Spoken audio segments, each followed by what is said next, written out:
Hello viewers, আশা করি আপনারা সবাই খুব ভালো আছেন। আমিও ভালো আছি।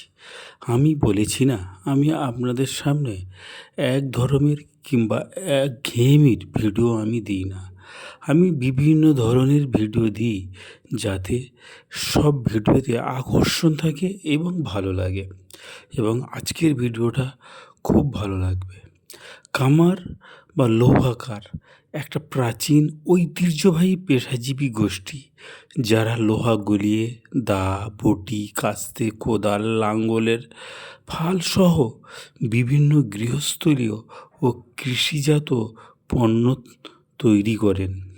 মূলত হিন্দু সমাজ সূত্র সম্প্রদায় থেকে উদ্ভব এই কারিগর হাতুড়ি, বাঁক, ছেনি, হাপড় ব্যবহার করে এবং লোহার শিল্পকর্ম তৈরিও করে।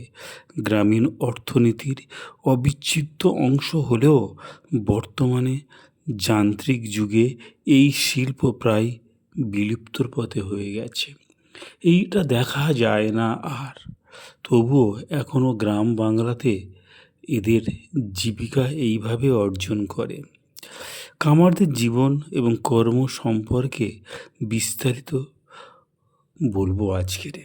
কামারশালা হাপড় বা বায়ুযন্ত্রের সাহায্যে কয়লার আগুন জ্বালিয়ে লোহা গরম করা হয় এবং হাতুড়ি দিয়ে পিটিয়ে তা বিভিন্ন আকার দেওয়া হয়, যাকে ফরচিং বলা হয়। দেখতেই পাচ্ছেন, আমি কিন্তু সেটাই আপনাদের এখনই দেখাবো। তার মূলত কৃষক সরঞ্জাম, কোদাল, লাঙ্গল এবং গৃহস্থলীয় ধারালো জিনিস, দা, বটি, এইগুলো তো আমাদের লাগেই। প্রাচীনকাল থেকে কামার সম্প্রদায় বাঙালি হিন্দু সমাজের অন্তর্ভুক্ত এবং তাদের কাজের জন্য তারা খুব পরিচিত। আধুনিক প্রযুক্তি এবং মেশিনের তৈরি পণ্যের দাপটে কামারদের তৈরি পণ্যের চাহিদা কমে গেছে।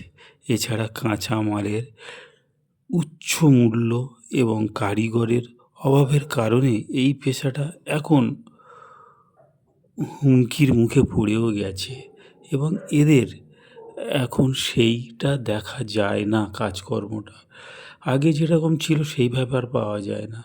এখন সব কিছু ইউজ অ্যান্ড থ্রো, ছুরি, কাঁচি এইসব দিয়ে। দেখতেই পাচ্ছেন একজন হাতুড়ি নিয়ে কীভাবে পেটাচ্ছে, সেটাই দেখুন।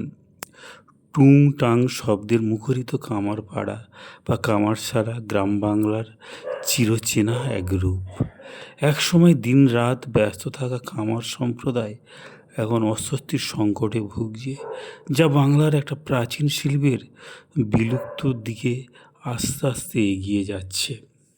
তবুও আমরা ঘরের অনেক কিছু জিনিস তৈরি করি সেইগুলো দিয়ে।